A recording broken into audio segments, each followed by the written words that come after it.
Mill, thank you so much for the opportunity to give me the chance here to introduce you to all of my followers and more people, of course, across the globe. I don't believe you've done, I could be wrong, but I don't think I've seen you on YouTube doing an interview before. No, that's correct. We did a few Zoom calls to some gatherings of hi-fi enthusiasts, but nothing on YouTube yet, as far as I know. Well, thank you for allowing me to be the first here to bring you share everything about you that I possibly can with the whole world. So I was reading and doing my homework about you. I was reading actually this morning that you have actually designed your first speaker at the age of 12, and then you started this journey way back. I mean, when you were just a young boy, so I found that very interesting. But I want you to expand on that, give us a little more insights about you, and so that people understand what led you to found Taiko Audio. Yeah, so basically I'm a bit of a nerd. So I'm heavily into computers. So I think I got my first computer on my 6th birthday actually, and then I was sold. So that's been a big thing. And at some point in time, one of my father's friends started a speaker company. It was called MC Loudspeakers, way back. And he brought over a pair of speakers with a pair of Bruisten amplifiers. So I think back then, I can actually remember, I think it was called BP25 and ST3 or something, way back. I mean, this was probably 40 years ago, almost 35, 40 years ago. And he played Pink Floyd, and I was just, oh, wow, that's just incredible. So my first sort of experience with high-end. Of course, at that age, you can't afford anything. So I started looking around and bought a pair of speaker units and built my own. And then my father's friend helped out a bit, tuning it a bit, explaining to me how bass reflex ports worked and all that sort of stuff, and how to design crossovers. So that sort of started it. But I do have to say, rather quickly, I stumbled was probably around 14 to 16 years old. I stumbled upon some sort of garage sale, and there were these Klipshorn, these corner horns. Yeah, they're called Eckhorn here. I don't know if Eckhorn is really something which you call that in the US, but corner horns. I don't know if you're familiar with the model. I think they're still being sold. I believe so, yeah. And that sort of started my high-end journey, and I liked it even more than computers. But hey, no, I actually wanted to study something like sound engineering, but my parents didn't allow that, so I had to said no future in that. Okay. So I took a study in IT. So I started studying IT, and at the end of my study, I started working in IT, and I've been doing that up till 2018. I think I quit somewhere halfway 2017, 2018. I quit my job there to fully dedicate myself to Taiko Audio. Taiko Audio. Well, it's been sort of a journey there since then. And I think in 2008, I actually registered the company name to and I started to do a little bit of design work and speaker modifications, build external crossovers, do a bit of cabling. A lot of people are into high-end cabling. Right, Back then there were fewer. I am one of them. Yes. I am definitely one of them, I must say. A lot. Yeah. There's still a little bit of hesitation with some of especially the younger audiophiles with regards to the impact that cables have on a system. I don't think that it's something that is 100% accepted just yet. But I think as we continue to move forward, we will have more believers with regards to cabling. But it is and even with your machine, I'm starting to find out with your server, how prone it is to cables and power cords. I'm still playing with power cords. As a matter of fact, today I have a power cord that I'm going to be testing that it's being delivered today to see how it changes the presentation. So power cords are a huge thing here. I mean, in the audio world, it is now no longer just a myth as it used to be back in the day when monster cables used to rule the world with regards to cabling, right? Back in the day in the 90s, it was the cable to have. I think it's just not anymore, right? So it's changed. How big is the team right now of your team? How many employees right now? We have 7 people here right now. 6 are full-time employed here in Oldenzaal at our facility. And we have 1 freelance. I think you spoke to him, Edward. So he's very active, and but he helps us out a lot and is very engaged, and really part of the team. Really part of the team, but not on the payroll. I think it's an understatement to say that you guys try to be engaged. I mean, I want to be clear on something. I have had an outstanding customer support from you guys from day one, since I got my machine, from the setting up.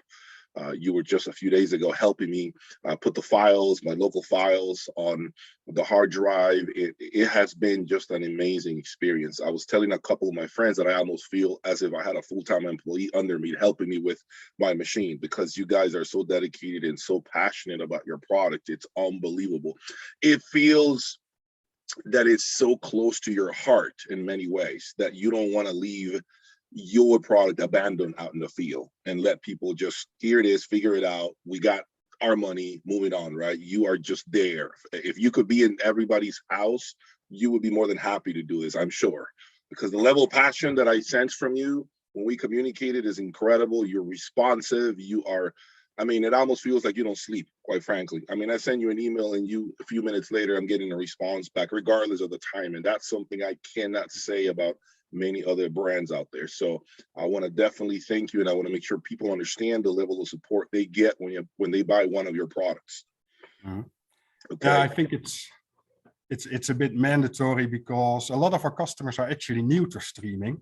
Yeah. So they have, for example, a CD player or a turntable, and then you get a streamer. So, and then what?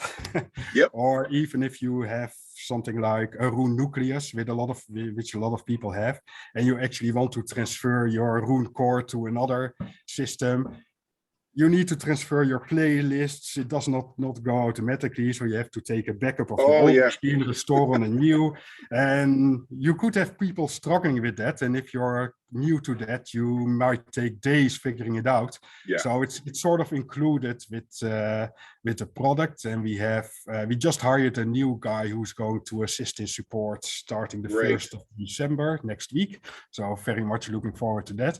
And for the other part, me and Edward take care of most of it, and we have Wilson in Canada, but he's basically coding on our new software, and he so we pulled him off all support duties because he needs to spend his time on that. So that's got sort it. of important.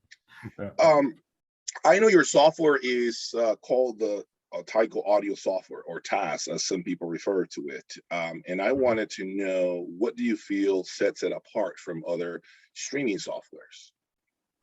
Well, we sort of discovered, we've been struggling with the whole streaming versus local storage issues for years. The problem seems, interestingly enough, more troublesome in the US, and we don't know exactly why, but we're trying to figure that out.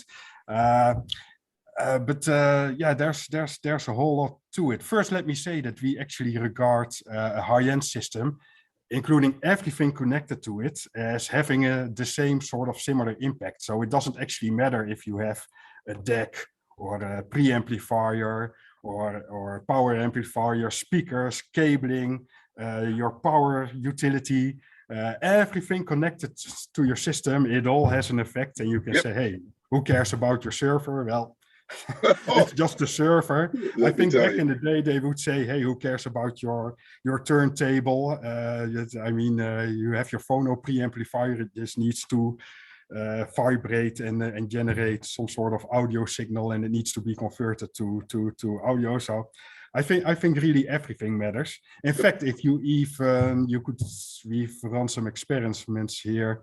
If you just connect a piece of silver wire to any bolt in your system on any device, you will actually hear that.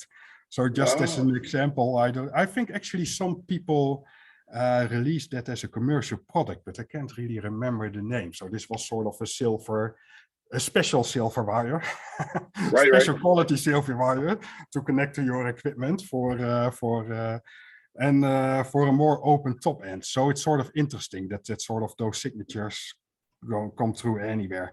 And so you have sort of the same thing with network cabling, switches, and everything. So you try to make your system immune for that, because who wants to spend money on the networking setup? As an audiophile, you don't want to. I mean, I don't want to anyway. A lot of people actually enjoy doing that. That's fine too with me. But yeah, I'm sort of hesitant to buy an audiophile switch or something. It's not really what you'd like to spend money on in high end from my point of view. So we've been doing a lot of work on trying to figure out how that actually impacts sound.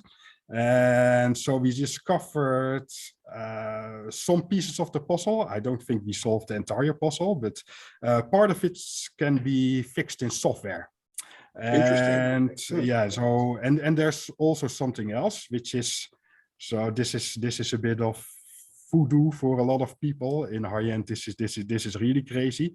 But back when I started streaming, which is about 12, 13 years ago or something, I sort of discovered or stumbled upon on the issue that if I ripped a CD on one system or on another, the rip sound actually sounded different. So then I got into buying a lot of CD drives, upgrading the power splice to the CD drives just for ripping my CDs, because you always want the best sort of ripping Yeah, quality. You're an audiophile, you just want to leave no stone unturned, and you're right. it's sort of part of the game. And that's sort of been bugging me forever too. So we actually did a lot of research into that and discovered differences between different software for CD ripping, and differences in files being pulled from a NAS and from an online streaming service. And so we developed a software tool which mitigates those differences. Now, the catch in there is we need to do a bit more work on it, as we need some more investigation to be done in the US, because there's a difference there with Europe. Interesting. It's very fair. So, for example, we have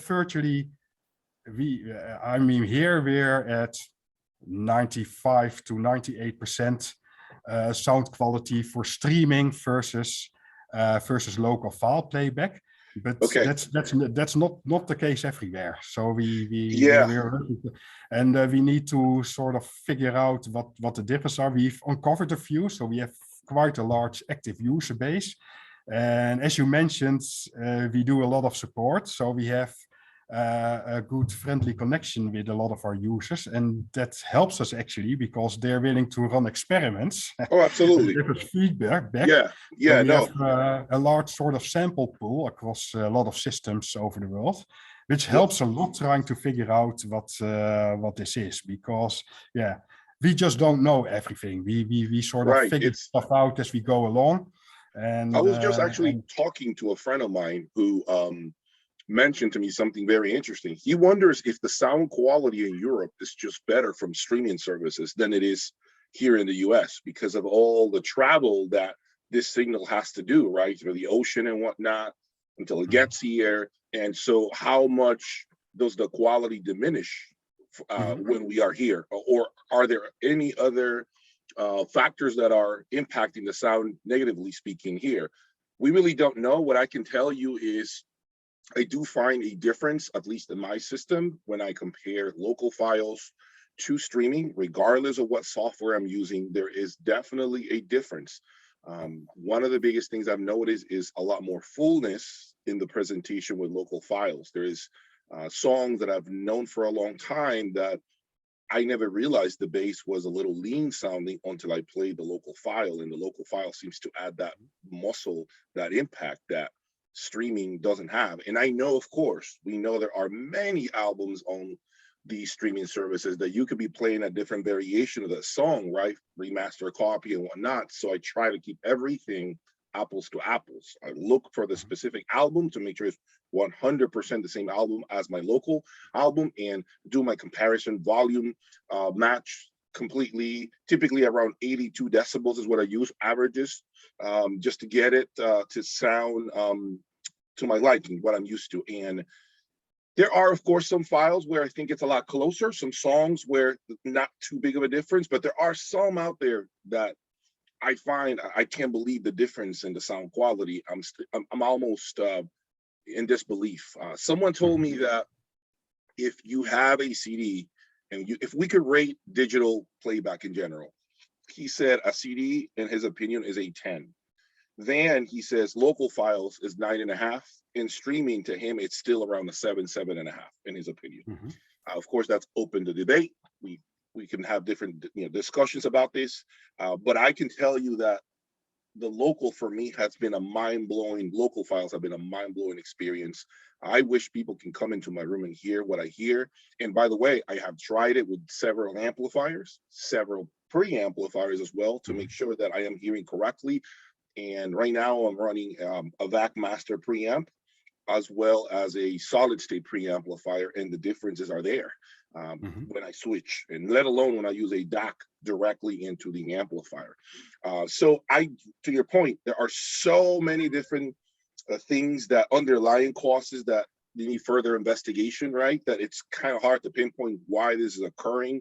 Of course, there's always enhancements you can do to the network, and and by means of adding filters or external power supplies to this, a different router. There are all kinds of things that I see people doing to improve the resolution of their system. But at face value, I think that the server has been a huge improvement, sonically speaking. And it's hard to go back. I mean, once you hear it, I can't, and I've owned the renders of the world. I've owned of course, a PC. And I never really thought the impact would be as significant as what it is today. So I can definitely say to everyone out there who's thinking about a music server, whatever that may be, I know we're talking about Taiko right now, but whatever music server you might be looking into, please make sure you get one, a music server of your choice, of your budget. It will make a significant improvement. If you think there is no improvement, I promise you, come into my home anytime and I will show you the difference. We can connect my laptop and then we can go into the Taiko Extreme and you can hear it for yourself. The difference is there. Let me ask you this. For the longest time, USB was always considered a compromise, as you know. But with the new USB card that you have, it seems like you have corrected some of those issues. Would you consider the USB right now, USB connection, the best sounding connection there is, in your opinion? In general, I'd say yes right now. I do have to say that that the USB card we released as sort of an upgrade.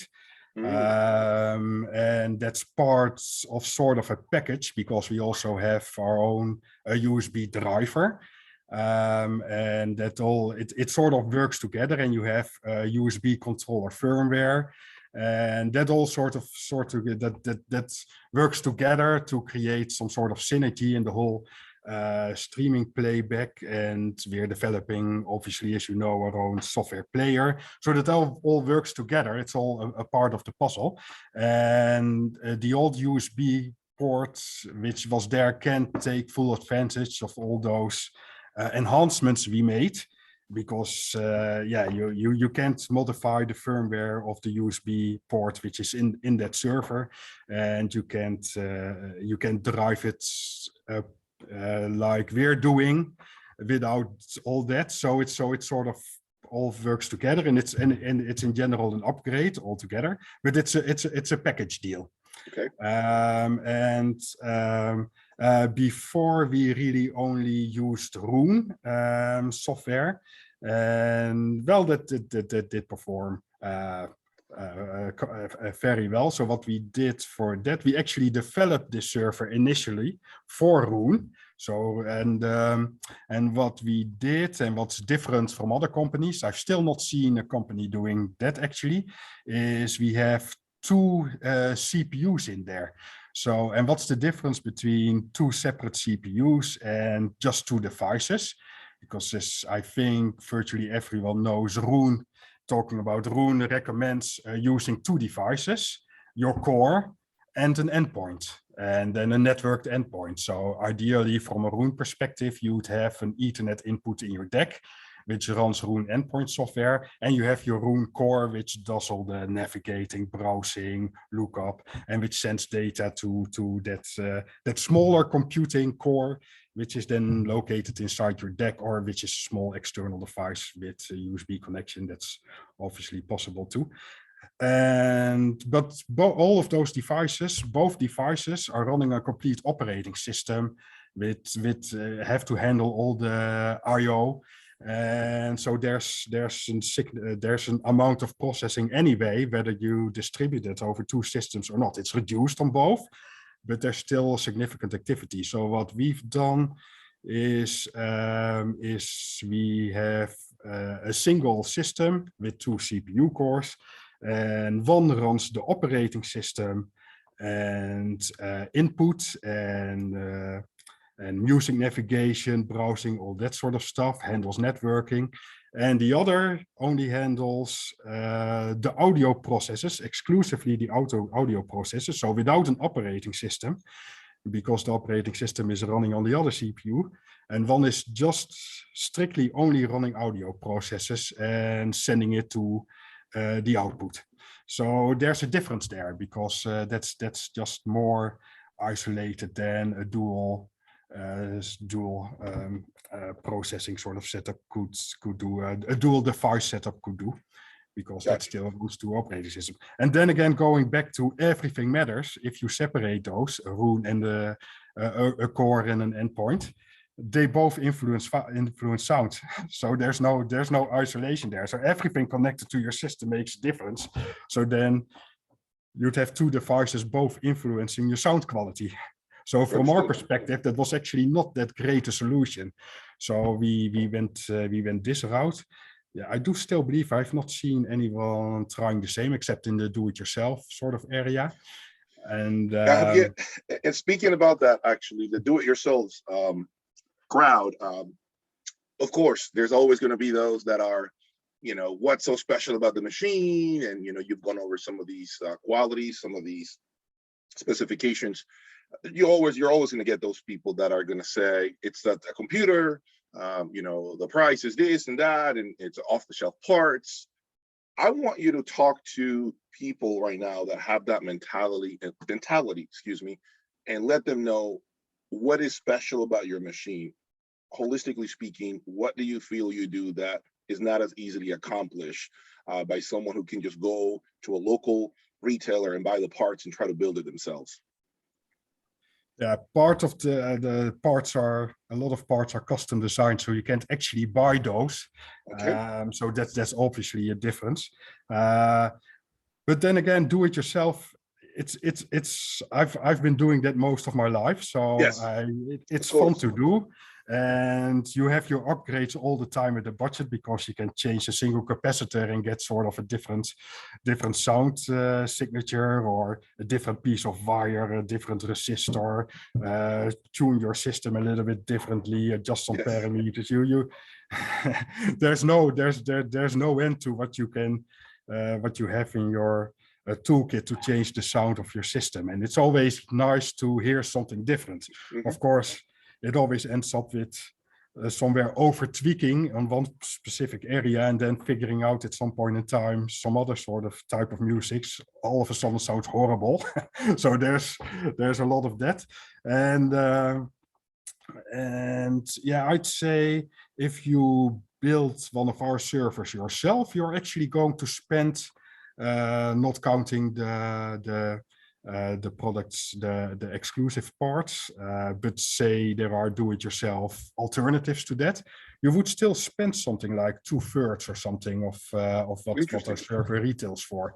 So it's and then just assuming you're going to copy it, so buy sort of as much of the hardware as possible, and then you don't have the software. That's another thing, right? That people don't support. Yes, And all yeah, that sort of stuff. that's so, and I agree with you that some people overlook, they look at the machine at face value, not taking in consideration your software, the work you have to be putting in, the engineers that you have there. Obviously, you are a company, so you have people, you know, on your payroll. And so I think that's overlooked oftentimes in audio in general, generally speaking, not just with music servers. I think with speakers, you have these XLFs here too. There was a conversation about them. Why are they so much money? $200,000. I can build that speaker for 1/10 of that price, right? There's always a lot of that going on. But I think they lose in this regard, which is, to your point, you have to pay bills. You have people employed that are constantly fixing, you know, the software and making improvements to it. Obviously, your time, your effort. I mean, that's never factored in the final price. It's never on any component. So I think there's always those who question the ultra high end because it's, you know, astronomically priced for some, and I understand that. But I don't think it's a fair thing to say for any product, for anyone trying to build a product, that it is as simple as I can go right now to Home Depot, grab some wood and put it together and make it look like this speaker behind me and buy the drivers at Radio Shack, and then it will build that same crossover, and then you'll have the same speaker for, you know, $1,000. It's just, it's ridiculous. I mean, some of these comments are very ridiculous. I'm the first one to say that there is more that goes into this. If it was so simple, then why aren't many people doing it? If I had an idea where I honestly think I can come out with a product that's a quarter of the price and beat those products that are 4 times the amount, why am I not rich right now? Why am I not doing it? Why is anyone not doing it? If you all believe, and I'm talking to my audience, if you all believe you can build a product, I want to see you building it and being successful and really giving people value, if that's indeed something that you feel you're capable of doing. But it's never as easy as it seems to be. I mean, there's a lot of work that goes involved here, and I am a believer in that in general. So, you know, I just, sometimes I find a disconnect with certain people that believe in their skill set to build a product for a fraction of the price, but yet a light bulb hasn't gone off in their head to start doing it if they feel that it's that simple, right? Because the reality is there's a lot of talking all the time, but very few people put their money where their mouth is. And that's the truth. You know what I'm saying? So that's the difference between somebody who actually executes, which is the manufacturer, right? And those that are just talking because they have to start a conversation. Being in high-end audio, you know, I can tell you that there are some great quality products out there that are, of course, at different price points. I do believe the sweet spot, which is a perfect segue, by the way, for my next question to you. I believe that there's, in any product lineup, there's always the ultra, the flagship, right? And then there is the one below, and then there's those that follow underneath. There's always a sweet spot somewhere on any product. There's always the one product, the one model that will give you the best bang for the buck, bringing you the closest to the flagship, but not necessarily breaking the bank going all the way to the top. This is my next question to you. Now that you have this music server, do you have any plans to build a Taiko audio like ecosystem? Is there anything that you guys that you can share with me as far as future plans, or are you just primarily right now focused on this machine 100%, and then once you feel that this is as good as as good as it's going to get, then you can move on to another device, something probably more affordable? What is your plan? What's in the future? Yeah, so we built the servers from the get-go to be upgradable along the path. Right. So that's sort of a difference. It's not a device you buy and then the next model comes out and you have to sell it on the used market and buy the next model. That's so obviously there's a future path, and we're working on quite a variety of updates. So there will be, we're going to release the final version of the beta software you're using now, which has a completely rewritten interface, server component, completely coded from ground up, where we actually listen to every code change. I have to say that's actually quite different, because you wouldn't believe what some pieces of code which you feel can't possibly affect sound quality actually do affect sound quality, which is horrible. So you make some sort of code change, and you start listening to it, and all of a sudden it just sounds horrible. That's actually happened more than one time, and you have to actually find a way to implement that piece of code without it affecting sound quality. Right. Well, that's the curse of us audiophiles. I mean, actually accomplishing something and coding something, not that hard, but having it not affect sound quality, that's completely different. And of course, there's this little bit where you don't completely know everything which affects sound quality. So there's a lot of listening involved. You just have to listen and evaluate for every simple little change you make. So that sort of prolongs your process. So I think you're sort of saying other server models, or asking about other server models. Yeah, if you have any plans to eventually build a more affordable server, or for those that can't reach the heights of this extreme server, is there any conversation internally speaking about maybe the development of something that MSRPs for less, for those that want to still be part of your family, but they can't quite swing the price tag of the extreme? Yeah, it's the issue. We've looked at it many times, and we've got quite a bunch of decent sounding affordable servers we could actually put on the market, but we've not done that so far. So first of all, we're actually having a quite high demand on this model. So this it's actually over 3 years old, but it's still selling very well, and that sort of has some issues. If you have a more affordable system, that would arguably sell in larger quantities. So, and the whole issue is that we really value support. So we really want our customers to receive a server, be guided through everything, and be happy with how it performs.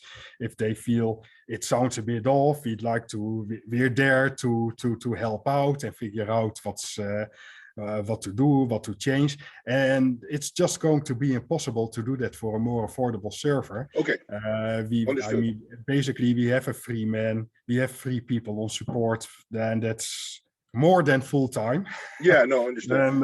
So basically what you're saying is, right now at this time, you're not exactly thinking about going that route, because you are 100% focused with the extreme server, and you're so busy as it is with it that it could create a little bit of a conflict, having something a lot more affordable that will impact a lot more of your labor, your customer support, you know, obviously the bandwidth that you're going to have for each and every one of your employees to support those machines out in the field. So for now, with what you have going on, you're sticking to this one, but there's no telling what will happen in the future. Maybe in the future, an opportunity can come about. You have more personnel, you have more of a way to not mass produce, but to produce a more affordable option. Obviously, one of the challenges you have mentioned is that the sound quality. You don't want to build something more affordable and jeopardize the sound quality of the machine. That's not what you want to do.